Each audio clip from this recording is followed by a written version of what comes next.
AITAH for telling my wife we either share our lotto winnings or we separate and I get half anyway. My wife and I are extremely fortunate to have won a decent amount of money from lotto recently. It wasn't the top prize, but it was enough to pay off our sizable mortgage and still have some left over for vacations. The mortgage was by far our biggest weekly cost, and with that gone, we could both comfortably cut our hours back at work to only school hours and spend some more time with our kids.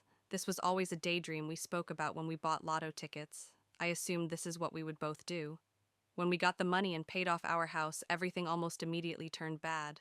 My wife started talking about how amazing it's going to be finally not having to work anymore. I was blindsided by this. Even with the mortgage gone, we would still have to work at least school hours to keep our current standard of living, and on my salary alone, things would be tight.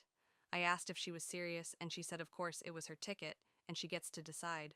This is BS because we both bought lotto tickets before, and when we moved in together, we only bought one because two seemed like a waste of money.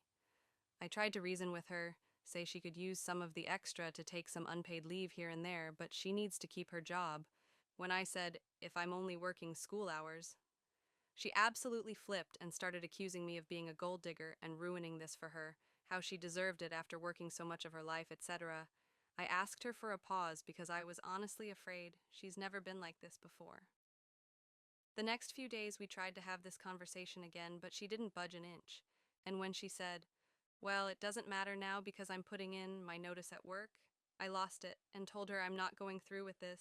If she's not going to share the winnings, which is under both of our names, I'll divorce her and get half through the house, and therefore half the winnings anyway. This started another screaming match where she continued to call me a gold digger. I'm absolutely exhausted and lost. I feel like my wife has been replaced by an imposter. I would have preferred not winning if I knew this was going to happen.